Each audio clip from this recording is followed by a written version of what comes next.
Hey, man. Are we? Oh, is this live? I think we're live now. Oh, okay. I didn't know. Yeah. You were pointing at me and doing stuff, and I just kind of looked back at you blankly. Well, I was setting it all up, making sure everything's good to go. Idiotic vacant stares are what you're getting tonight. Yeah. We decided we wanted to do a little bit of a mini watch pod, little Who Pod's a Watchmen podcast here. Yeah. I always end up calling this Watch Pod. Okay. I think that's fine. Maybe we should have just renamed it to Watch Pod. Well, you're a busy guy. You Yeah. can't say all those syllables. Yeah. Yeah. Mistakes were made. Yeah. Folks, welcome to Who Pod's the Watchmen, a companion podcast for the upcoming 9-episode miniseries debuting October 20th on HBO, The Watchmen Show. Is of course what we're talking about. And we are here today to discuss what? What are we talking about, Clay? Well, you know, when we started this issue 3. and of course, as I think most people know, we've been going through each issue by issue to kind of break down each issue. Right. Now we're done with that. We did that last week, and it just turns out, I mean, I think pretty good timing on your part. I'm sure you had something to do with that.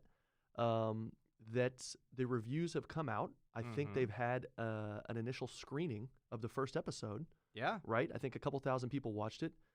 The results are out. We have some Rotten Tomato stuff to go on. We have some New York Times. We have The Ringer. We have different people talking about it. And we wanted to chat about it, I guess, and kind of get initial impressions, our hot takes, first takes, because what else are we going to do this week?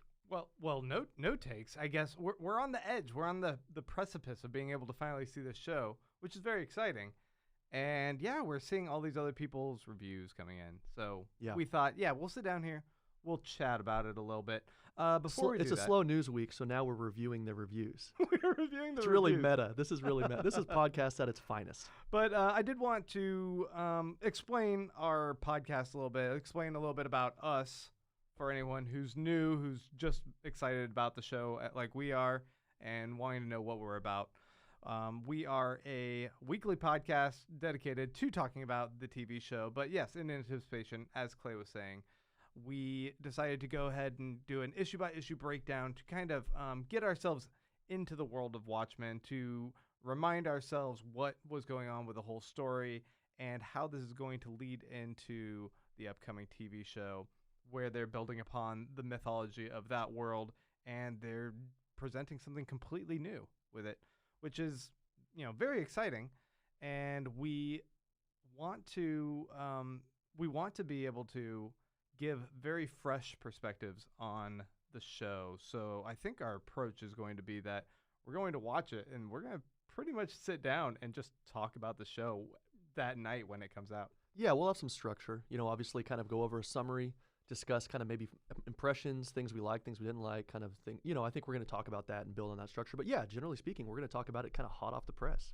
Right. So, and we also wanted to let you guys know that we are what I wrote down here. Yeah, I know you need to use a bigger font next time. I need Rudy Giuliani's. We're phone. getting old. Yeah, exactly. Well, I wanted to introduce ourselves. I guess that's what I wanted to say. My name is Grant Davis. I'm Clay LaPointe. And I come from doing a bunch of other different podcasts about television, pop culture. I do stuff on beer as well. Also run this little podcast studio we are currently in right now. And this is Permanent Record In Austin, Texas. Give a little plug. Yeah. Yeah. And It's your airtime. I have done a series of other podcasts, like I was saying. I do one on Star Trek. I used to be the lead host on a weekly show called The TV Dudes. Let's get to it. What's the taken a one little that bit of a step you? back. What's the one that you really had high expectations for, just didn't pan out? Of podcasts? What's your biggest failure? Oh man, you know what? I did this geek, like a fake geek dating show. Oh God. Kind of thing. Okay. And it didn't work out, where I was pretending to be other characters. It was Oh, really God. awful. In fact, I shouldn't even admit that. Yeah, I I did know. such a You were thing. just doing that alone in your closet. I really was. Yeah. Ooh. that's like Tapes, like the bootleg version of that. We really don't need to see those. Yeah, I'm hoping I deleted all of them. So you have experience making better podcasts than that. Yeah. And what made you kind of interested in The Watchmen? Man, I really enjoyed the comic. I think that the superhero genre is ripe right now for being kind of tackled and deconstructed in a new way, with us being flooded with all the Marvel movies, the DC movies, and I think there's a little bit of an exhaustion point that hits, and people want something fresh and new, and I think that we're definitely going to get that with this. But to make this all the sweeter, Damon Lindelof Right. is my boy. Yeah, it took you long enough to say that. Man, I loved Lost. I was Yeah. obsessed. I ran ARGs with people on chat groups where we tried to earn prizes in all sorts of contests, like hunting Easter eggs on that show. I used to do a weekly show doing theorizing about Lost. I mean, I still remember watching the pilot episode at your old place in college. Yeah. Yeah, that was wild. I mean, I don't think anybody had seen something like that before. That much money. I think everybody was surprised that it was even greenlit. It was incredible, and we were watching it like this was before I think even flat screen TVs, right? I mean, we were watching this on a pretty small TV, just in awe. Yeah. So it's pretty wild. Incredible. Yeah. And yeah, so that's what got me into it. I'm really excited about the upcoming show, and excited to see what Lindelof brings to it, what the cast brings to it, what Regina King as the lead brings to it. And yeah, what about you? Well, I was in the neighborhood, and you asked me to do it. No, I had not read The Watchmen. I thought maybe I had. I think we know each other from undergrad.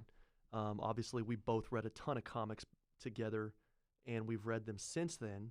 Our taste in comics have changed. I think back then, I was like really into, what was it, Exiles.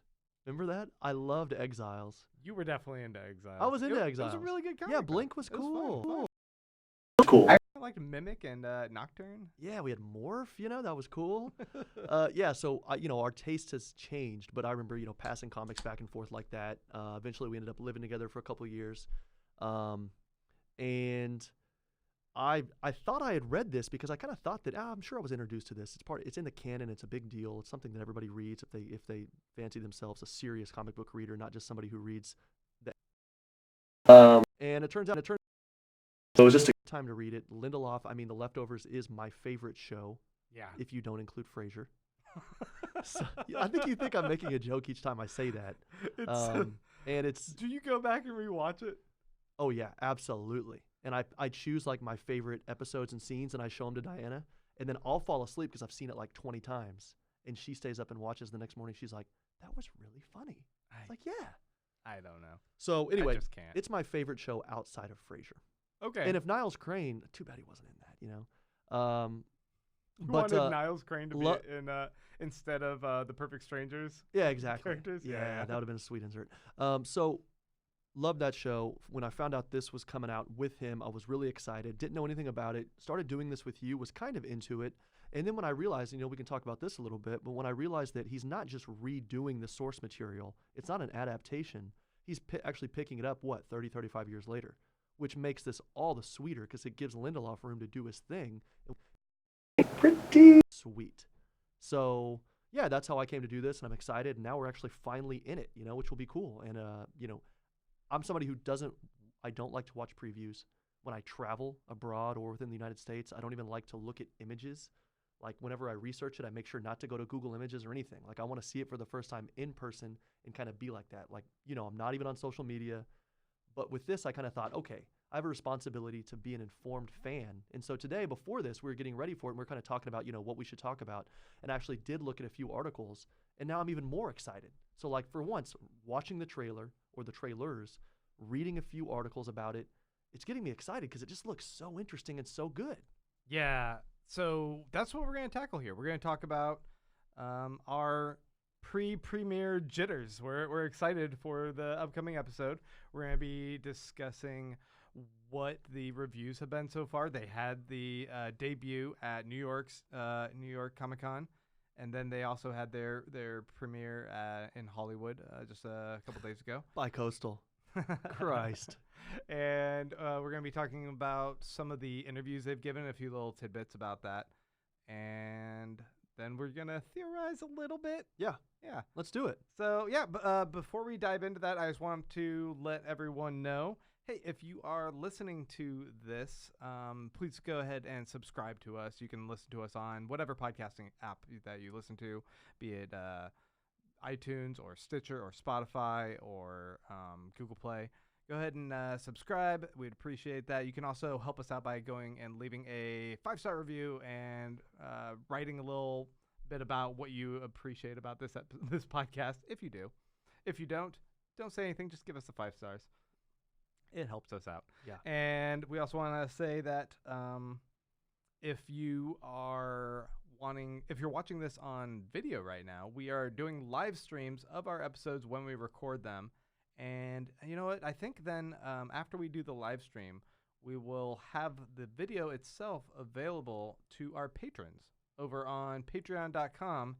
So if you go there and make a pledge, you can give us $5 a month, and in exchange, you'll be able to see the disappearance of your mustache. The videos, yeah, the I disappearance. haven't seen you for a week, and my goodness, it's gone. My mustache is gone. I kind of miss Jeez. it. I also cut my hair, and my wife said, "Oh, you look like a human being again." Oh, that was the anniversary present? It was. Okay, nice. And At least there was I a good miss it. reason. I always grow it out for like Halloween. I'm like, okay, maybe I'm gonna have a costume idea where I need a big mustache. Yeah. And I didn't have any ideas for this year so far. Damn. So Okay. the closest I had was like I kind of wanted to be Kraven the Hunter, Mm-hmm. but that's such a gamble depending upon the weather. Mm-hmm. Like, am I gonna be too cold? Am I gonna be wearing a fur vest and having this sexy bare chest? And it's too much for people. Yeah. Or too much for me for the weather. I don't think anyone now is going to subscribe to Patreon after this description. Did we just go to negative? How did Yeah, that happen? exactly. We owe people money. Cool. So what do you got for us? All right, yeah. So, patreon.com/whopodsthewatchmen. That's where you can go make that pledge.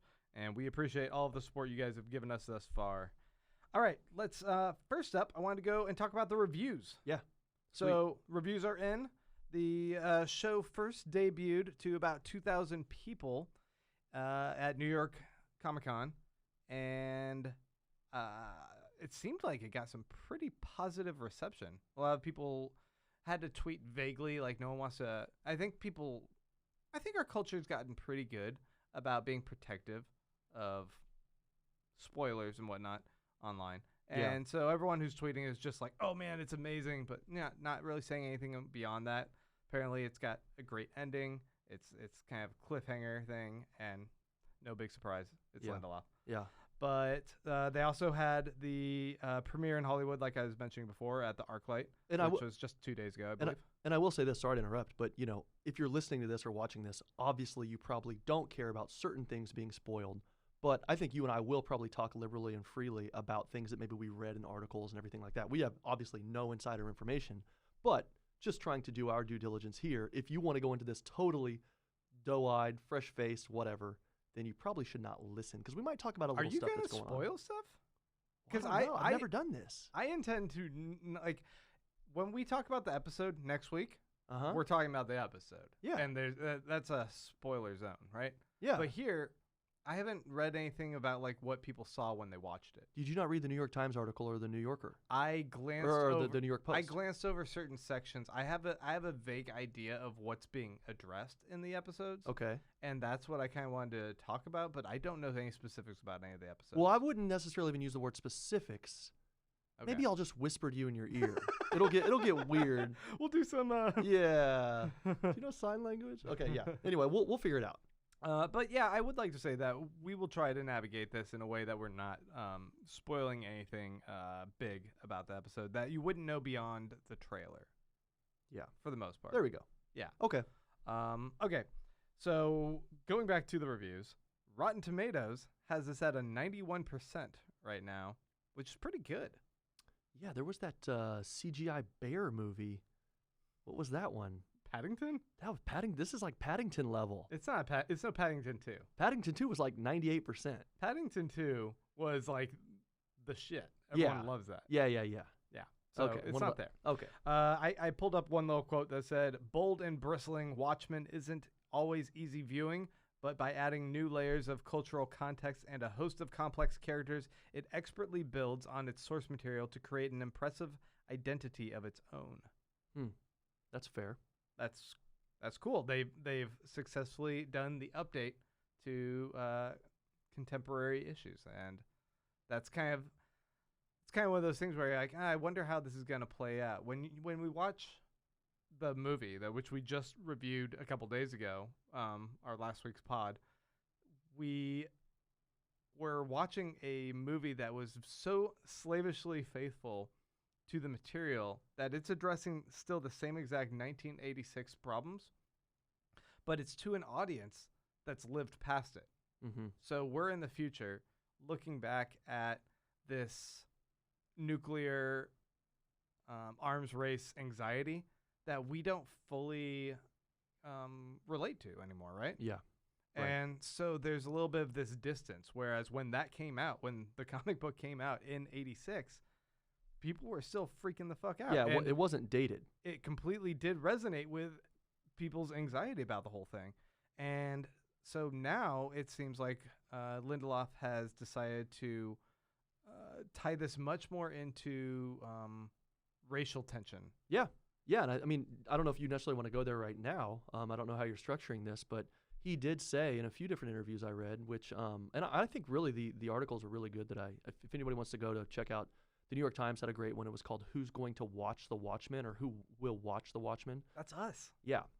The Ringer, which I love, love, love. I don't know if anybody else is into sports and kind of pop culture stuff. I mean, pretty heavy on sports and the NBA in particular, but The Ringer did a good job, a good article on the Watchmen.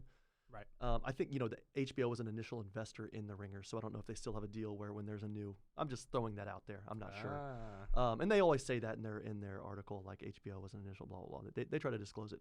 Anyway, he said that, looking at this, what was the biggest anxiety and the tension? It was nuclear annihilation and that fear and that threat of that. Here, in 2019, it is race relations. And so, of course, he chooses Tulsa. And this is such a great thing. And every time I watch The Leftovers, I always think to myself, nothing was done by happenstance. If they like everything from obviously the framing of it and the music and everything else, but even if they hesitate on a character for another 2 seconds or something, he did that for a reason, to build this tension or like create this I don't know. I don't know. The pacing is deliberate. Exactly. Everything's deliberate, right? Pacing. I don't know. I just love that show because every time you watch it, there's nothing wasted. And I really expect the same things when it happened here. And it was really nice to see that, okay, he didn't just choose, like sometimes I feel like people will choose a non-bi-coastal city just because they want something different to stand out. Like, what's the show where the guy, what's the fantasy football show? The League? The League. They're in Chicago. You're like, oh, you notice that. You're like, oh, okay, you're in Chicago. Yeah. What was that movie where Jennifer Aniston pretends to be a family and they're drug smuggling? It's the one with the RV? Yeah, exactly. What was that called? I don't even know. That- Ed Helms and her or something? Exactly. That started in Denver. Okay. I don't remember the movies, but I remember thinking when you watch them or the shows, you're like, oh, that's not New York or LA. Cool, right? Like I mean, Walking Dead is and- like all through Georgia. Yeah, Frasier. I hate to bring it back to Frasier, but that's in Seattle. So this, I was thinking, okay, he chose Tulsa. Who knows why? Maybe it's just a Fargo thing where you're like, I just want to choose something that's remote. I have freedom to do my own thing. I'm not just boxed in by like New York and Manhattan or whatever.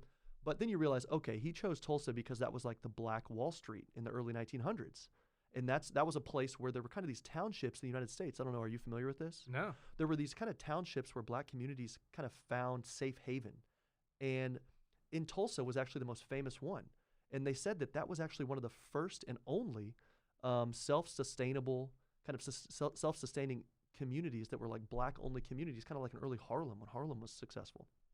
And they said that it was, people could actually, this is a time when black Americans could not get access to loans to build homes, to start businesses or anything, right? Right. So they said here that, it was kind of this thing where they were sharing wealth and money would change hands 19 times before it left the community. So that means, the banker's giving it to the person starting the business and then they're going to lend it out to somebody who's going to, or somebody's going to buy their product. They're going to, build a home, whatever. It was this great thing. So very like tight-knit community. Absolutely. And they could actually thrive and people knew about it. People would find out about it in newspapers and they would move there. And Tulsa was this great beacon of hope and light and liberty for black people. They could walk the streets at night. They could go to the movies. They could go to dinner, go to restaurants and do these things without being accosted and lynched. Actually, that was going on a ton, right? And so then 1917, 1918, 1919, that starts happening more. And then 1921, it culminated in race riots. where you had armed white men that burned down the entire place. And they actually called it Black Wall Street because it was known across the United States as a place where black people could go to actually have that American dream. And then you have over 1,000 white men looting it, burning it down, stealing, killing people, and they completely annihilated it. And other black communities around the United States after that in 1922, 23 tried to build it back up, but you know how it goes. It just didn't build up as strong as it was before. And so that's why Lindelof chose Tulsa. So even that, we're like, okay, that's why. And he's actually going to reference that in episode 1. That's, wow. That's really powerful. And I'm sorry for, you know, that's I probably a story I didn't know about. I certainly butchered it, and I'm sorry. That's just kind of my Wikipediaing this week. No, but I mean, that seems like such an important part of history that, you know, how do I not know about something like that occurring? It's awful. And I'm glad that it's being put to the forefront and being addressed. And that is a very fascinating starting point for where this show's going to go. Yeah, totally. Man. So knowing that, kind of he's framing it around this idea of race and maybe what it means to be an American and the power structure that goes with that. It's just going to be pretty fascinating. Right. So. There's if we jump over to Metacritic, they have it at an 81 right now. They have 15 reviews in. IndieWIRE, RogerEbert.com, and Collider all gave this a 100%, just a perfect score. Then there's people like the Oregonian and Variety that gave it a 50, which is a pretty harsh score. So I guess there is something pretty polarizing about this show upcoming, and I'm curious why. Yeah, I think that's people great. are having such a range of emotions on the spectrum. It feels very much like Leftovers, how that one was received. And that's why I love it, you know, and I think Lindelof is ready for it, at least from what I read the last few days. He said, you know, 2,000 people are going to see this tonight, and tomorrow 1,000 will hate it. And he knows that, and he can sleep with it. You know, after Lost, he was, I think, maybe not scared. It definitely steeled him up for it. Yeah. For sure. And so now he's like, you know, I chose this. I chose the hard path. I'm not just doing an adaptation like Snyder or something. He's like, I'm going to do this, and 1,000 people might hate it. But you know what? Fuck it. I got money from HBO for a reason. People know I'm good, and they're going to appreciate it. At least some people will appreciate it. You know, though, it's funny because you look at the first season of The Leftovers, and you see that he still was holding on to a lot of that pain from the reception that the final season of Lost and the finale in particular got, and like how a lot of dickheads on the internet, and there's a few of them out there, just kind of went after him for no reason. You know, it's not your story. There's the fucking entitlement of people that like, oh, I've invested my time in this story, and therefore I get to dictate how it ends. I mean, I've invested leaning back in my sofa like a slack-jawed, drooling idiot. Right. And therefore I can criticize. Yeah, I mean, it's ridiculous. I get fandom and being so into something, but if it doesn't go your way, move on. Yeah. You don't have to continue to shit on something like the people that hated The Last Jedi. I was not the biggest fan of Last Jedi. I can move on from that. Was shit. that the most recent one? Yeah, the most recent one. I mean, there's problems I had with it. I also really enjoyed a lot of it. So I don't know. I think I watched on a plane. I don't care. People are just annoying. What'd you think about that other one? That Rogue one? Rogue One was dope. Yeah. God, that's what I'm talking about. You know what I didn't like about that one? The CGI for how they remade the people when they have the younger Princess Leia and they have the younger Peter Cushing, Grand Moff Tarkin. They looked horrible. They were all dead-eyed and creepy. I don't remember. They totally fucked that up. Do you know why that movie was good though? Because they had the tragic ending. They didn't shy away from it. Well, it did segue into the story and fit within the story super nicely. But they didn't have powers. It was real people. I loved it. Because when you have real people, there's actual metal in it, you know? And I mean METTLE. It's just interesting because, you can't jump 3 stories away from this lightsaber. You actually could die. Wow, this is exciting all of a sudden. That's what we don't have in a lot of the Marvel movies. As you know, sometimes I criticize like the whole Marvel, what's it called, MCU or whatever. Oh yeah, I have us addressing this. Sweet, but that's why I'm excited. That's why I liked the Watchmen comic book, because we didn't know who had powers really, and it didn't really matter at the end. And that's why I'm also excited about the TV show, because it doesn't really focus on that so much. It focuses on these real American ideals of racial tension and things like that. So that's kind of why I'm excited about this. And who knows? I mean, if somebody does have a superpower, I guess the question for you is, let's say 1 to 2 people have a superpower. Are you cool with that? And let's say 7 to 8 people in the show, he departs from the Watchmen comic, and 7 or 8 people have superpowers. Is that going to seem a little, carnival to you? Ooh, that's interesting. I don't know if anyone's gonna have superpowers. Other than if our favorite big blue cool man or Kool-Aid man comes back. Yeah, I would think if he shows up, which they dangled a tease at the end of one of the episodes, whether someone's hand is painted blue and they're wearing phosphorescence or it is Dr. Manhattan. I don't know, but it could go either way. Well, Vate's in this one too. Right. So, I mean, you were of the impression that he had superpowers last time, or at least you thought, is super intelligence a superpower? And I said no, because I didn't like the guy. Yeah, I do think that he's super smart, right? Like, I like my dog a lot, so I'll just say my dog has superpowers. Right. But, Okay, so I wanted to read one of these old reviews from here. It says, the series' scope is astonishing given its subject matter, and even more so is its relentless entertainment value. Through 6 episodes, Watchmen has already provided a bounty of intelligent theories to study and debate, but it's designed to be one hell of a good time as well. And that's from IndieWIRE, from Ben Travers. I've read IndieWIRE. Sweet. Yeah, which they got to review 6 episodes so far. Yeah. So that also kind of colors where these reviews are going. So it's not just people's reaction to the first episode. Yeah, and I'll say, too, that, I don't know what you read, but I think, what's her name, Regina King? Mm-hmm. Yeah. She mentioned that the first 2 episodes, I think Lindelof actually said he kind of wanted it to be like what he called it a Thursday crossword puzzle. I don't know if you read that. He was like, I want it to be manageable but difficult, which I think he's better at crossword puzzles than I am, because by Thursday, I'm way out of my element. Let's say Tuesday/Wednesday, all right? Yeah, okay. Let me just feel good on a Monday. But so he and I think that's the same thing for me. He said he first read The Watchmen when he was 13, and he had no idea what to make of it until about issue 6 or 7. Now, I read it at 36, and I felt the same way.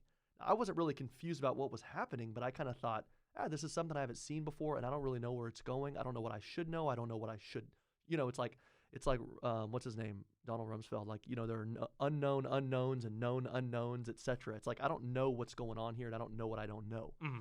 And Lindelof says the first 2 episodes of this are like that, and he did that on purpose. So for the first 2 weeks, we might think, is he not able to structure this that well? Where's this going? And after that, by episode 3, he should tighten it up a little bit. So that's just something to think about. I think if people just watch the first episode, they might not really know where this is going.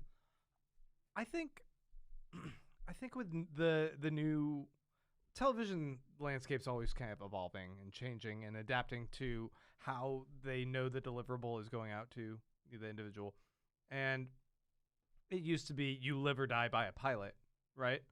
And now it seems like a lot of shows have this security blanket of knowing, hey, I've been purchased for X amount of episodes. He knows for sure he has 1 season. He has 9 episodes for his first season, and he gets to tell the story he wants to tell with a beginning, middle, end within that 9 episodes. So he doesn't have to play it safe. He doesn't have to lay out everything with like feed all the audience with a baby spoon here. He can be incredibly playful. He can kind of throw us off balance and be really disorienting with what he wants to do in telling a story, so that we are intrigued but maybe a little bit uncomfortable. Like that seems like an intentional choice. He's done it before with a lot of his episodes with looking at Leftovers in particular. Yeah. The final season, the last 2 seasons, he got so much more experimental. He seemed to loosen up and get playful with everything, and then just go, let's do something crazy. Let's do International Assassin. Let's do... And it worked. Let's have a lion sex cult fuckboat party thing. Right. And those are amazing episodes. They're so engrossing, and they're weird as fuck. Yeah. So, yes, do that. So are you telling me that if society has a security blanket Mm. and a place to fall safely that they can follow their dreams, and we're all the better for it. Look, if Are you saying maybe we should have Medicare for all and these things where we're not tied to our jobs to get health care? What? I'm just saying, I hope Yang is Bernie's running partner. There we go. Yeah, no, Let's get that universal basic income. I actually never thought about that fact that things used to be so pilot driven, and now it's purchased as a package, and that's really I interesting. mean, to it's think not about. always the case. It really depends. Like networks, I still think live and die by that pilot. So And- okay, and so I word don't of watch. mouth. I don't watch. I mean, I don't want to be like one of these millennial cable cutters or something, because I think we're too old to be millennials anyway, right? But do you actually have situations now where there's a pilot and then maybe they'll air 2 more episodes and then they just cut it? Yeah, Really? yeah. Like Oh, in the wow. past few years, there's been. So you'll have been like an shows. ABC show that just nobody watches on a random Tuesday night for whatever reason. One of the famous ones, I think like 4 years ago, Paul Reiser show came Okay. out. I don't think it made it past the second episode. And he's paid for. Oh yeah, he got paid. Yeah, but yeah, it's yeah. still embarrassing, especially when you put your name on it and Right. it's bad. Oh, John God. Mulaney's show, I don't think it made it past the first season. But I'd be surprised if it made it through the first season. Yeah. What's the guy that kind of looks like John Mulaney that was in Grant a TV Gustin. show 15 years The ago? Flash. No, although God, is that on? That's now on like They season totally look 6 or alike, something right? now. No, you're right, they do. What was another show about 15, 20 years ago? This kid worked at a bowling alley. It was kind of a Hmm. feel-good drama. Do you know what I'm talking about? Give me any other details about That's him working all at a bowling alley? I watched it with my mother. That's the only other detail I can give you. And it was a network show? Ooh, God, with my mother, it could have been like WB or CW or whatever it was back then. Man, I'm Are sorry. you done? Are you out of your depth? Yeah. Yeah. Yeah. Worked at a bowling alley. Hey, if you guys know. It's not in your wheelhouse. Yeah, let us know. Chime in. But oh yeah, well, so anyway, my overall point was that there are mixed reviews. Some people are a little bit not feeling it. There was a couple 75s instead of 50s, but You know what would be also- interesting? It would be interesting to look back at, like, I mean, obviously this is not Game of Thrones, and I think that's why that's created an expectation for HBO, and you can see them trying to push it with that McAvoy show or whatever, right? I Mhm. mean, they're trying to find their next one, and usually when you do that, you're not going to find it, right? But, well, I don't know if that's true. That's kind of that's besides the point. But what? Well, I guess my question is, who do you think is going to watch this? Like, what percentage will, like, whenever we look at this in 2 weeks, will it be a failure? If, like, what will make it a success or a failure? right. I think that there is going to be it's going to be a mixed bag of people. I think there's going to be a bunch of Lost fans and Leftovers fans, just Lindelof fans that are going to jump on board this. There's going to be a bunch of Watchmen fans, but they're going to be a mixed bag, I think. Absolutely. Like they're going to watch this, but I think with their hackles up, like you better deliver Yeah. for me what something that fits my expectations, because I think there's a certain degree of preciousness that some people feel toward Watchmen, that like, please don't fuck this up for me. Yeah. But after we had the Zack Snyder one, if you're on board with that, you should be on board with anything. Yeah. But there's also going to be a bit of a pushback, because I think there's going to be an element of this that is a bit too intellectual Mm-hmm. for some people, which isn't me trying to be demeaning to people, because TV is different for everyone, and some people want their intellectualism to live in other mediums, and they don't particularly like it that way. Yeah. right? Well said, Grant. I'm trying to be Okay. diplomatic. Yeah. Jesus Christ. We're on a niche podcast. I think you could say whatever you want. All right. Well, fuck the dummies. Yeah. Um, Exactly. But I do, like, you look at a show like Westworld, and that came out and was trying to ride the coattails of Game of Thrones. And Game of Thrones is a fucking heavy show. It's all about political strategy going on. Like, you think it's a fantasy show about dragons, but no, what they're spending most of their time is with political strategy. It's real politic and these messages delivered by ravens. Yeah. Yeah. And that's the bread and butter, and they sold it with a few tricks and magic here and there, but really, it's an intense show with a massive ensemble cast that you have to try and pay attention to all the different plot lines. And Yeah. and it was massive. It was a massive success. The thing is, isn't it always like that? Like, people would have Mad Men parties and they would completely ignore, or I just think generally, I mean, again, I don't want to overstep my bounds here, talk out of school, but like people would forget that there was this great tension and struggle and like these personal and familiar relationships and then there were a lot of racial issues, and this time of profound change in America, and people just really thought, oh, we want to dress in these old like Brooks Brothers clothing and have parties where we have gelatin desserts and fancy cocktails, and that's all they care about. People just take everything on the surface level, and that's and will the Watchmen have enough of that surface level to draw in those kind of viewers? I don't think so. And honestly, fuck them. Like, who cares? Not if they're spending the first 2 or 3 episodes going bonkers. And weird. This is in Tulsa. Like, no one is going to. There's not really that wow pizzazz kind of factor that Game of Thrones had with. I mean, the specter of dragons. I mean, when did they appear? Like season 3. But there's the thirst. There's the hunger. Yeah. For something to take the place of Game of Thrones, and something to not just be a binge model show. Like you could argue. You could argue Stranger Things is one of those great shows that like everyone can like watch and talk about, but they're talking about that next week. Right. Yeah. They're not talking about that week after week after week after week. Like, what's the next show there? Yeah. You have little pockets of people over here that might be talking about Scandal or That's my mother, by the way. Talking about Scandal. I don't think Scandal's around. I think that finished. Well, let me ask you this really quickly, just because I think you're so much more versed in this than me.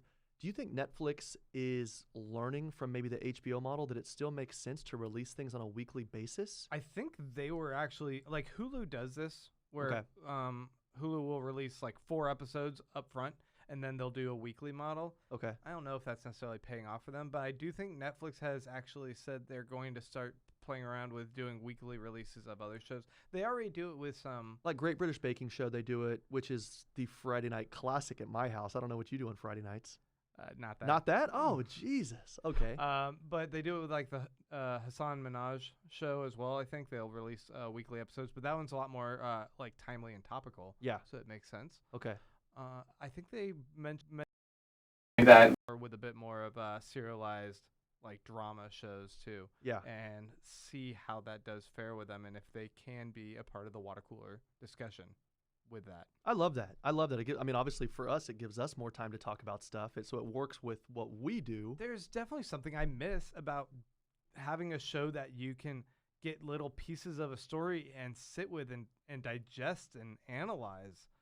It cheapens a show when we binge it sometimes, and I feel bad that I'm like, it's eating a bucket of Godivas like they're M&Ms, right? Yeah, I think we all remember back in college on MLK, the McDonald's, or at least some of us, at the University of Texas between 2001 and 2006, they had the 50-piece bucket of nuggets on certain. They didn't always have it, but they would come out with it on certain days. And as far as binging, we didn't have the streaming thing back then. And I remember a buddy of ours, a mutual friend, we had 2 chicken nugget buckets, and we watched Sex and the City in an entire weekend. Mm-hmm. We watched the entire thing in a week, maybe a 3-day weekend, which is insane.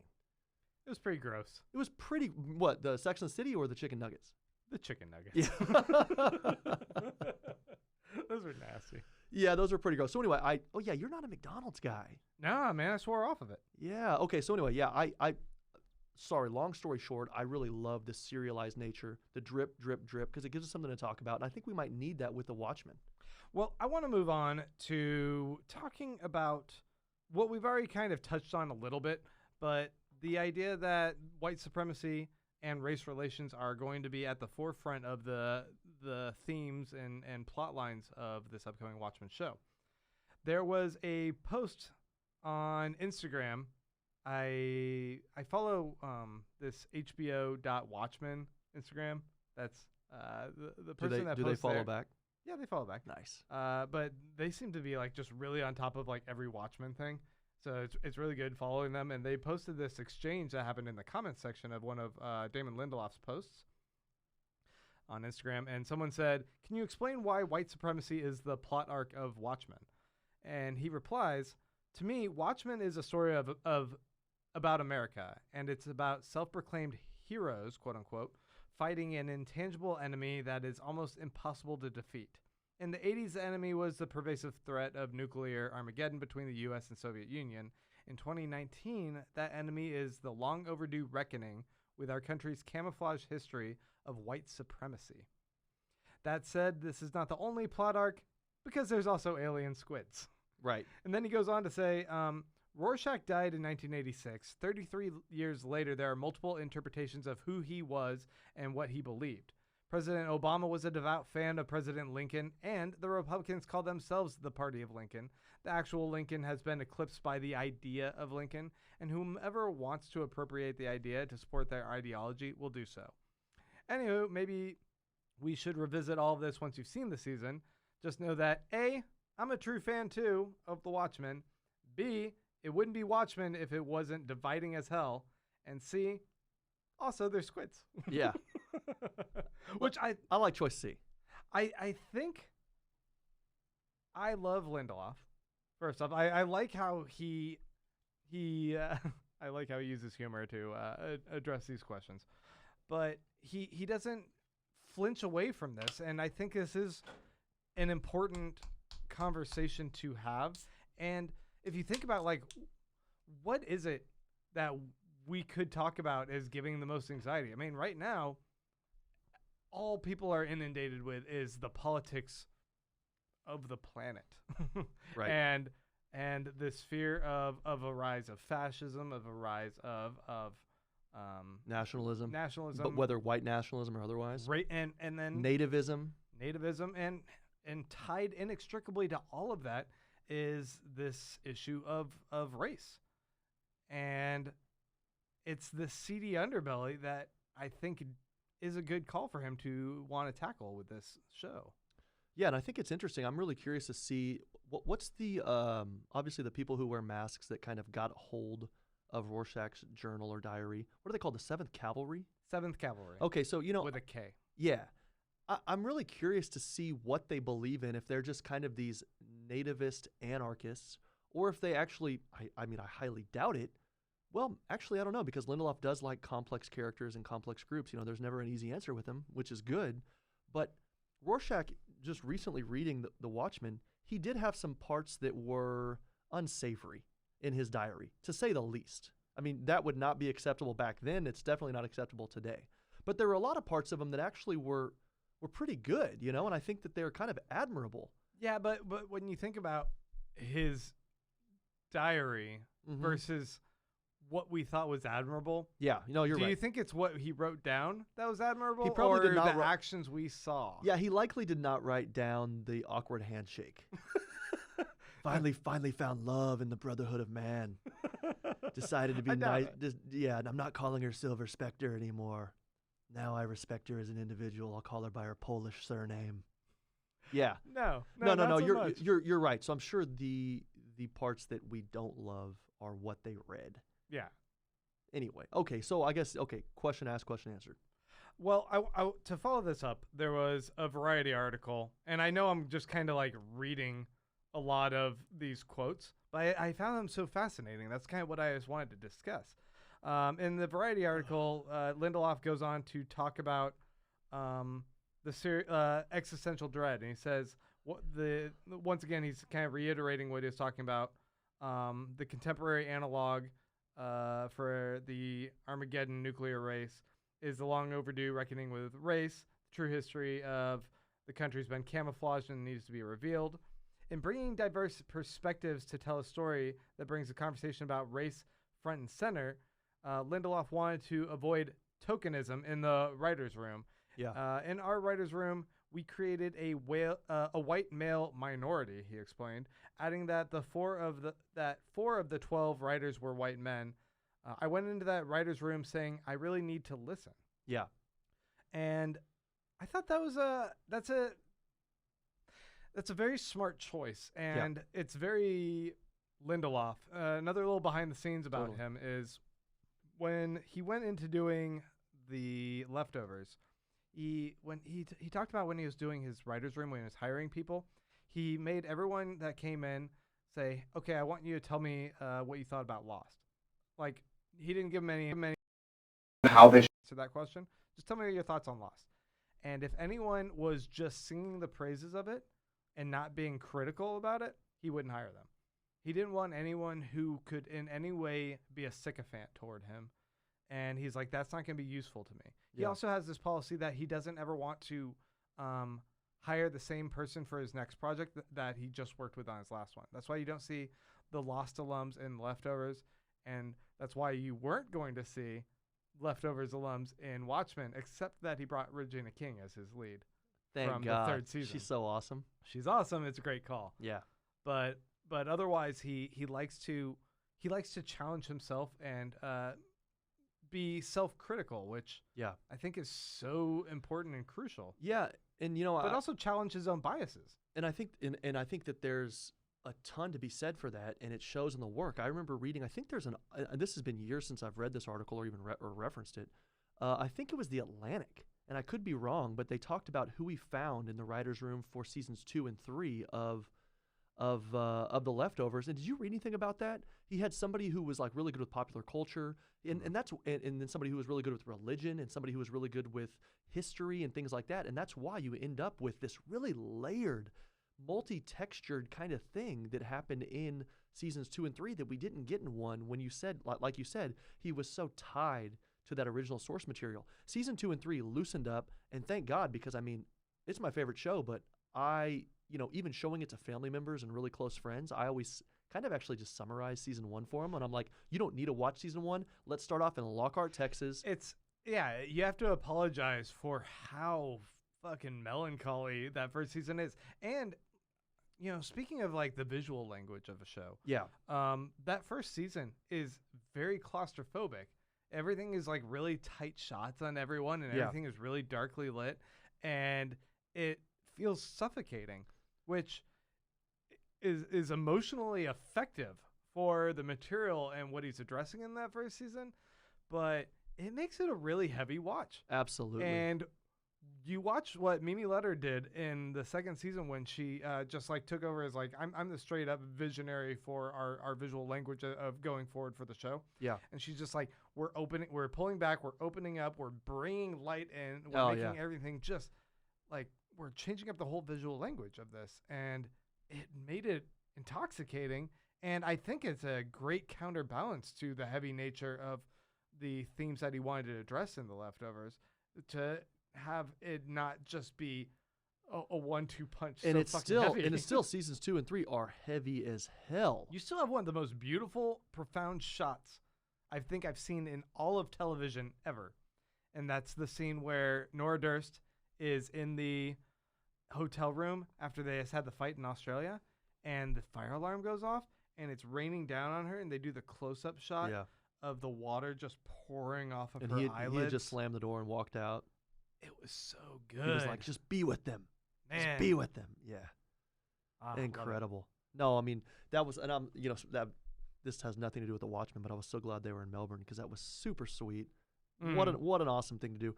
But no, I mean, I think that the writing here, he knows what he's doing, and he's not someone, like you said, he's not somebody who's just going to sit there and kind of be a yes. He doesn't want yes men. He's kind of like the anti-Trump in a way. He actually wants somebody to challenge him and come up with a better solution. Have people that push you. Yeah, so push you to be better. I think somebody who's the right person to tackle difficult source material and to not adapt that but build on that. He's probably one of the few that could do it. I don't watch a lot of TV. I think you watch way more than me, but I'm thinking, I don't know other people who could do that. And so thank God he did, because now actually this has a fighting chance of being a really good show that we talk about 5-10 years from now. It's going to be something that addresses his hurt over and over again. So let me ask you this. Just by default of it having a multitude of perspectives informing this. Like you said, people... Like, it's similar to what happened in Lost. Like, they bring in a bunch of different writers, and they all bring in, and this is with every show, right? Yeah. But you get all these different people, like, informing this show from a wide range of perspectives, and it just makes it better. So let me ask you this. I mean, living in Texas, we interact maybe more so than other people. I mean, Austin is a very liberal place, I feel like, but it has maybe the odd luck of being in relatively, well, it's changing, but a relatively conservative overall kind of general place, right? The joke was a blue dot in the sea of red, Right. but Now it's not necessarily the case So, anymore. yeah. So anyway, and there's going to be certain people probably not watching the show who will just say, oh God, they got to talk about race, these limousine liberals. And you know what? Fuck them. I mean, I'm tired of wasting time thinking about them. But Yeah, we don't need to cater to them anymore. But do you think certain people might think, oh God, they're just beating this race issue and, beating it to death? Yeah. Why do we have to talk about this again? Is this really what we're doing? Why are we doing this with the Watchmen? People are whiny, entitled bitches. Yeah. It's like always about like every property. They go into something. Too many people go into a story wanting the story that's in their mind already to play out. Yeah. And that's the other problem of like watching trailers. You watch trailers and you start stitching together the story that you anticipate is going to be told. And if that doesn't come out, Exactly. that's not a fair criticism of of what you get. You can criticize the actual material you get, but don't criticize what you thought should have happened. Well, it's this idea of control. I mean, these days we can control the weather, or at least the temperature on our own home. We can control when we buy a book, it's going to be delivered in 1 to 2 days with Amazon Prime. We control, we want to have, it's not authentic, but we want to have Chinese or Thai or Indian or whatever. We can make this, we make decisions that control our lives in ways we never could before. And so it lends itself to everything else and it kind of bleeds over. And so you're completely right that people sometimes don't just go into something thinking, I'm okay being surprised. And even that's why I don't love the MCU, is because if I don't think a character could actually die or there's real stakes, right, then I just have no interest. And I think this is really interesting because, you know what? I don't know what's going to happen, but I know that it's going to tackle some interesting things and there's going to be great dialogue, great camera work, and there's going to be some great cinematography. And so it's going to be cool. Let me ask you this. Okay. What's up with because in the New York Post, in the New York Times, and the Ringer, they all mention the squids falling from the sky. So do we have a situation where Vate still has these animatronic squids falling? Are people hallucinating? What's going on? Will we see a squid in episode 1? I think so. Okay, and tell me how and why.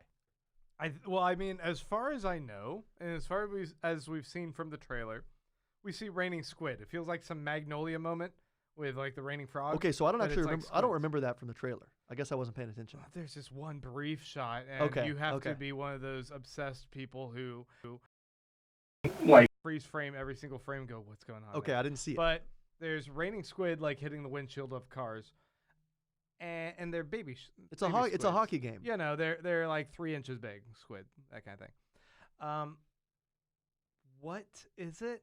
I don't know, because the weirdest thing is the alien that was constructed was a one-off bullshit like island of Dr. Moreau manifestation. There aren't actual squid aliens, and that shouldn't also in any way link to a raining of squids, but it was psychic powers exist in the world of Watchmen or at least they existed. A tangible and powerful element that can be exploited to some degree. This brain of this squid.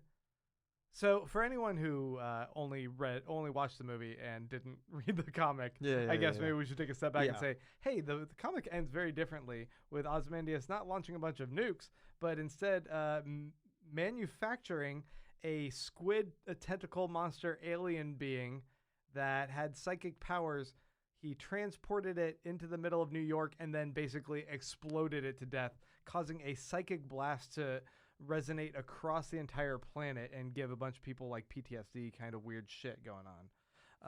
A bunch of like trauma that caused people to commit suicide and all sorts of crazy stuff. Doing this in the hopes that humanity would band together against a threat that they assume is extraterrestrial. Right. It's the whole outer limits kind of thing storyline. And I don't know if that means that this psychic blast has somehow affected a hallucination in people that they're seeing squids rain, or like as like a post-trauma. And so maybe what we're seeing is other people's hallucinations, or if there are actually squid that are raining because maybe there's psychic people with unchecked powers that are like involuntarily uh, channeling their trauma into Squid, physically raining for other people. I don't know. I'm really intrigued by what this world's gonna be. Do you think Those are just two options I. I wonder if there's some. I mean, I'm sorry to say it. I wonder if there's some libertarianism bullshit where the 7th Cavalry. Yeah, sorry to alienate more fans if they don't know where I already stand. But I wonder if there's some like libertarian question everything bullshit where the 7th Cavalry is questioning whether that was the real deal, whether the New York incident with the mechanical squid alien monster that destroyed New York is real. So they're skeptics, and so what? They're manufacturing sort of fake displays. You know, to fuck with other people? I have no idea. I just wonder. I guess when I look at the 7th Cavalry, I'm like, okay, what are they about? How did they start? How did they come about? And is it just nativism, or is there something else at play? Is there a conspiracy? And I'll say that, you know, Lindelof said in an article or two that this is going to kind of mirror structurally the Watchmen. And I don't think I'm spoiling anything here. He said, episode 1, it will start with a murder. In episode 9, we will find out who the murderer is. It's just The Killing? Are we watching The Killing? Exactly. So, you know, we have this really small kind of Fargo thing with a murder, but larger than that is this specter of aliens that could be possibly attacking and squid alien things that are falling from the sky in Tulsa. So the whole thing is just really weird. And I don't know how he's going to do it all in like an hour episode 9 times over. Yeah, I don't know. You know, and I know he's not afraid to leave things unsolved, I guess, because, you know, he tried to do that and lost. It didn't happen. But he said very specifically he's not going to. Right, exactly. So we might not know, but at the same time, I think that he does a good job of tying stuff together. He's also said this before, though, folks. He said, oh, I'm going to answer everything. And then some people felt he didn't answer everything.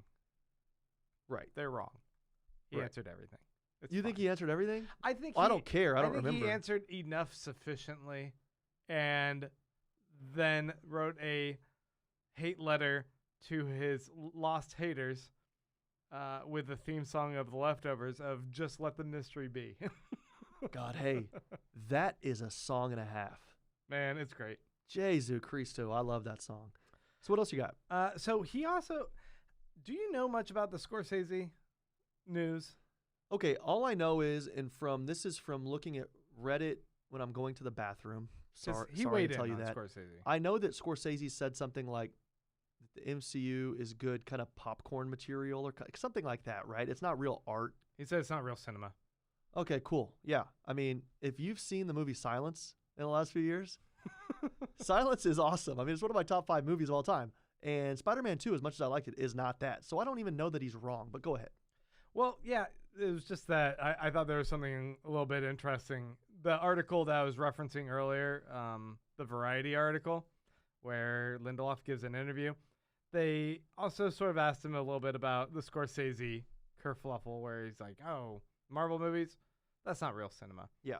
And he replied, there's a space in Marvel movies that they are beginning to explore, and they are beginning to be provocative and interesting, Lindelof told Variety. And he says, How? Logan or Black Panther are very close, in my opinion, to cinema, and to put all Marvel movies in the same box doesn't seem fair. He went on to suggest that Scorsese's opinion might be ill-informed. I'm just curious how many Marvel movies he's actually seen. I don't view it as a put-down. I think there's space for popular entertainment and indie fare and cinema. Lindelof joked about his own personal taste, saying, you're talking to a guy who eats at Sizzler. Yeah, I was going to say, I mean, and that's like, for me, Thomas Pynchon is one of my favorite writers. Mason Dixon is like a top 3 novel for me, and that is postmodernism. I mean, you will have Pynchon, and, you know, half the words on the page you need to get a dictionary for. You know, it's so difficult to read, but at the same time, he will talk about really filthy and lowbrow stuff, and he'll reference comic books all the time. So it's this mix. I mean, postmodernism literature, I know postmodern art, like painting and cinema and everything, is different, but as far as postmodern literature, that's really just a blending of the highbrow and lowbrow art. And so I think Lindelof does a great job. He's kind of like, I'm outside of that conversation. I'm just kind of doing my own thing, and I'm mixing what I like, and people can kind of take it how they want. But I'm greenlit for this, and I'm doing it. He had it kind of both ways in his statement there, because he Yeah. was like, I get what he's saying. It's popcorn fare. But at the same time, I mean, maybe you should see the movies. Yeah, exactly. And So that's just because he just doesn't. He's hedging his bets with both He's hedging his audiences. bets, but he also knows that what he does is blend it, and that's really good. And that's when I think we look at when The Leftovers worked was seasons 2 and 3, and that's when they really blended this stuff. I think there's just something a bit disingenuous with all the huffing and puffing from fandom about what Scorsese said, because Oh, did people actually get mad? I don't know. yeah, people got mad at Scorsese putting give me down a the Marvel break. movies, and I'm just like, he's saying it's not high art, it's not cinema. I think it's fine to say such a thing, because you know what? We're all snobs about something. There is something that all of us can be hoity-toity about, and whether it's we need Yeah, I was to gonna drink say- our particular fancy beer, and we just can't drink lowbrow macro beers. Is that what you're highbrow about? I'm definitely a snob about beer nowadays. Yeah. I can't drink Miller, Bud. Do you remember one of our mutual buddies? He's going to law school in Portland, and he gets. It wasn't a fat tire, but it was something like, it was Deschutes. I think it was Deschutes. Mhm. And so he opens up a Deschutes, and somebody says, "Oh, that's good for a macro beer." Love That was like his first party in law school. He's like, "Oh, these people in Portland are great." Yeah. Okay. So you are a beer dude, but that's because you're knowledgeable about it. Yeah, but I mean, that's just the thing. Like, Yeah. everyone Everybody's gonna who have their gets thing. up in arms about like these details and labels about stuff like that, we're all snobs about something, and I think Scorsese of all people has every right to be a snob and be a little bit up with his nose about. Yeah. What would you expect him to say? Cinema. What would you expect him to say? It's insane. This is ridiculous. Yeah, you just want him to be Joe Regular who loves a fucking beat 'em up action movie with explosions and shit. I bet he does like Die Hard. Is Die Hard a Christmas movie? Answer Yes. Is, whoa. I was Is gonna it answer no. cinema? Yes. Yeah, I was gonna say. Yeah. It is the best. What about Die Hard 1 or Speed? Die Hard 1. Not dude. best movie, but rewatchability. Die Hard, easy. Oh God, no. Over dude. Speed? Speed's one of the most rewatchable movies. Speed has about like 50 minutes of nothing before it gets good. Pop quiz. Like, how long until he gets on that bus? It's a Does- long time. Pop quiz, man. Elevator scene. It was awesome. Okay, so And at least we have John McClane like itching his toes on the carpet. And give me that over keep going. the story about the watch and shit. I don't care. Keep going. What else All we right, got? all right. New York Times had that interview that you were referencing, and I pulled one little element out of there that I thought was interesting because it's talking about how Watchmen echoes some of America's societal ills, and things like Joker, the movie that just came out, have been condemned recently for doing so irresponsibly, according to its critics. Does that concern you regarding how people will receive your show? Which I thought was an interesting. I don't know if you're itching your head just because you're annoyed by the question, but I thought it was an interesting thing for him to be able to address. What are you itching your head about? The stifling and silencing of art with the whole Joker thing is absurd. I haven't seen the film, but at the point where we're not allowed to address and No explore one's seen the certain- film, and they're still bitching about it. Exactly. When we're at the point where we cannot explore or address things or enjoy things in a responsible way, we get to the point of having to take our shoes off for every fucking flight. And that's all I mean to say. Wow, man, that's a little bit of libertarian thing I'm kind of doing. I'm scaring myself after what is it, Wednesday? It's been a long work week here. Yeah, no. Gary Johnson, yes. Jesus Christ. Go ahead. So Lindelof says, are we trying to be topical just for the sake of being topical? No. But we did want to tap into what is happening around us and tell a story that was reflective of the times we're in. That's what the original Watchmen did, and that's what we wanted to do. At the same time, it's a TV show, and it's a parable. So you will see people in clan robes, which is a real thing, and then squids fall from the sky, which is not. We know we're playing with fire, and we know that the audience is increasingly having a difficult time telling fact from fiction when fact feels so absurd and fiction feels so real. I also think that there's a clickbaity culture thing right now that is saying Joker is a dangerous movie before anyone's actually seen it, just because it feels dangerous. So if the filmmakers of Joker come out and say, We have no idea we were making a dangerous movie. We're incredulous about it. How could that be? We know that we're making something that's potentially dangerous and upsetting, and we know that we appropriated a beloved graphic novel, and we know that white supremacists appropriating the mask of someone who was construed as a hero in the graphic novel is not going to be loved by everyone. But we still feel like it's interesting. The show in and of itself is a Rorschach test. Everyone's going to see something a bit different based on who they are and what their relationship with Watchmen is. And man, is that a fucking great statement about it being the show itself being a Rorschach test for everyone who you're going to get out of it, what you put into it and what you're projecting onto it. And it's a great statement he shouldn't have to make because people these days are idiots, but that's just the world in which we live. But yeah, great answer. I wish he didn't have to make it, but whatever. I wanted to follow up on that because you're right. There is this certain deification, this pedestal that that a lot of Watchmen fans put Rorschach on that is kind of inappropriate. Yeah. If you read what this guy is saying, he's a bit fascist. He's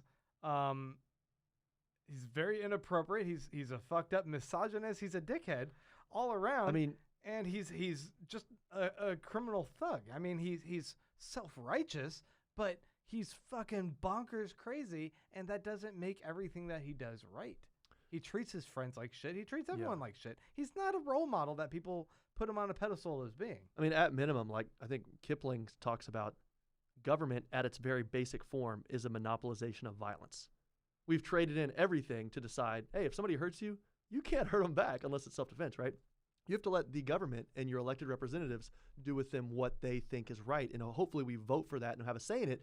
But government is a monopolization of violence. So that's why Daredevil's so interesting. He's an attorney who then goes and operates outside the law because he thinks he needs to. Just like Rorschach, Rorschach does the same thing, but way less restrained than obviously Daredevil. Although I don't know. I mean, lately Daredevil's been with the hand. Who knows?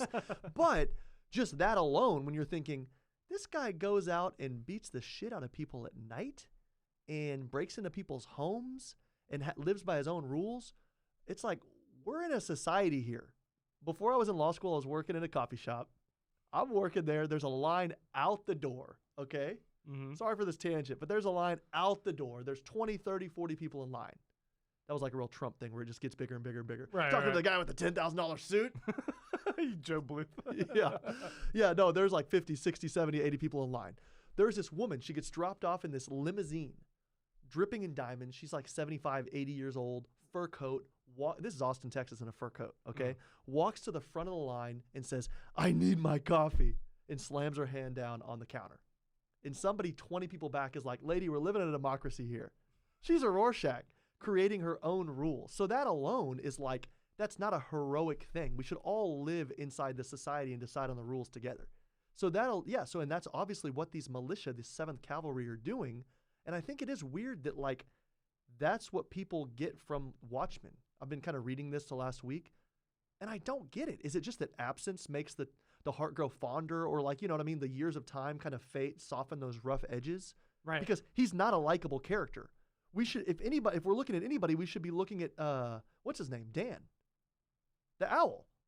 Yeah. He's getting spooned at the end. He's a nice dude. You know, he's probably going to go and he has a nice 401k and he invests in the S&P 500. He's a Vanguard guy. That's what we want. We don't want Rorschach who gets blown up because he's so crazy. I agree. 100%. Sorry. Let's go ahead and move on to our last little bit of this show, which is our theories and predictions. So let's go ahead and start with, what do you think? We already kind of addressed like what we thought the reception will be, who the audience will be. Do you think that overall audiences will like this? Do you think it'll get rave reviews? Do you like? I know there's the critics. Yeah, that's what we're getting right now. That was the Metacritic stuff, but it seemed like a lot of the Twitter reaction was really positive. I think general audiences are a lot more forgiving than critics. Yeah, I think here we need to look at also general audiences in the HBO universe. Right. Because this hasn't gone mainstream to the point where if you don't have HBO Go or whatever, that you go to somebody's house to have like a Game of Thrones party. So we're already restricting that sample size down to HBO, which I don't know their subscriber size, but it can't be Netflix, can it? I mean, it's got to be smaller than that. Or is HBO? I mean, I don't know. I have no idea. Right. But I think it's gonna be decent. generally, HBO is known for like smarter shows, more discerning viewers, right? So for that, I don't even know if people will watch it. I have no idea. I mean, if you're watching Sunday Night Football or you're watching this, most TV shows in America will have Sunday Night Football on, or Shark Tank or whatever the fuck else is on network TV. I have no idea. I wonder if this is just going to be another one of those shows that really needs the word of mouth, the buzz, to like build other people up. I think so. And that's what we're doing here, folks. Word of mouth. The Lord's work. Yeah, I don't know. I look, I think that the reception will be generally positive for people who watch it, but I don't know how many people are going to watch it. Do you have a theory about what you think is going to happen throughout the show? I don't know. Any theories that you want to posit now? Any like rough predictions or whatever? Again, I'm curious to see how we know we have a murder, which is a very individual thing, and I'm curious to see how that murder works out or works together with this idea of race supremacy, white supremacy, and then also this weird thing we have from the fact that 35 years ago, this giant tentacled monster destroyed half of New York. How are all of those things going to work together? So I have no expectations, but I'm just kind of curious to see where it goes. What about you? I don't necessarily, the more we've discussed this, I wrote down some silly, rough prediction thing, but I don't feel like it's really applicable now that we've had this kind of discussion. What I do feel like is that we're going to see an element of we're going to see the ghosts of our original 6 Watchmen alive and well within this show. I mean, we've already seen evidence that we're going to see Adrian Veidt, Ozymandias' character in the show. And Sally. That's Jeremy Irons going to be playing him. We're gonna see Laurie Jupiter. We're gonna see Jean Smart playing her as under the pseudonym Laurie Blake, which I think in turn means we have the comedian living on in the name of Laurie, and I'm wondering if we might see a little bit of his cynical view of the world bleeding into her as well, if she's now adopted his last name as her new pseudonym. And why is she in Tulsa? She's an FBI agent. Why in Tulsa? She's probably investigating some I know. shit It's that just went so down. interesting. Okay. If Oz and he's the one who gets killed, let's say, then well, do you know wouldn't something? it Do you know make something I sense? don't? Do you know something I don't? I honestly don't. Okay. I know that there's a scene of him riding on his horse away from something, or there's like a pirate flag, which makes me think maybe he's under threat of something. Like I could see him being the murder mystery that you mentioned, right? But then we also have the other characters. We have Night Owl's ship in the show. Archie. We have Archie flying around. Does that mean that Don Johnson is Night Owl? Is there another character that's floating around that's Night Owl? Did Night Owl die but left his stuff to Laurie and she's now taking this? I don't know how this is going to play out. Dr. Manhattan. But Dr. Manhattan is also an element, and it does seem like we saw a little glimpses of a religious faction that has built up a cult around him. Yeah. So it's not just that Rorschach has his people that are worshiping him. It seems like each of these characters still has their place within this current universe, and their ghost is going to, if they're dead, their ghost is going to still imbue the story with their essence in some manner, and we certainly know Rorschach's has, because he started an entire cult. Right. Yeah. And I think Dr. Manhattan as well. We saw what looked like the Washington Monument has been converted into a beacon, like a symbol of for him, maybe. And we also see these little portals that seem to be like communication devices to like send out a message to him. Yeah. Like that's basically like this prayer device that he's the new God and you can pray to him by sending out a message to him, and hopefully he'll hear it and maybe one day he'll come back and respond. And that is like a waiting for the return of your God. Ooh, a little Sting, Message in a Bottle. Right. Damn, that's a good song. So it seems like these gods are still alive, and I think all of them are still going to have their weight on on the world of this modern day Watchmen. And that's what's going to be so interesting. I think that's kind of what I touched on. How does he do that in 45 or 55 minutes? It's insane. And if he can juggle that, it's going to be really impressive, because this is a bigger story, even though you can say, wow, The Leftovers is crazy because 2% of the world died. But in a way, this is a bigger story because he's dealing with this bigger mythology. I know Leftovers was a book, but this is way bigger. And so to see him balance this, but we know he can do this because he was balancing a shit ton of stuff with Lost. And he was still able to have these beautiful emotive moments, which I think are the reason we still watch TV. You know, we're not listening to somebody defend their dissertation or thesis or something. We watch TV because we like these emotional moments, and we know he can do it like better than anybody.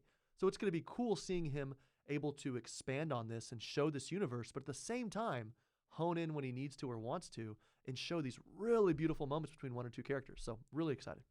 I have two other very important questions for you. The first one being, what musical choices do you expect? Because you know he's drawing from the musical choices in the Watchmen comic, which Zack Snyder also pulled from, but now he's doing a contemporary update on that. Do you think that we're going to have like really good soundtrack going on here? I would love it if he just kind of departs a little bit and does something kind of like Friday Night Lights-ish. You know, you want some explosions in the sky? But I just mean something like that. I mean, Tulsa, at least I've never been. Have you spent much time in Oklahoma? No, I don't know if I've ever even driven through Oklahoma. Yeah, I've driven through, but that's about it.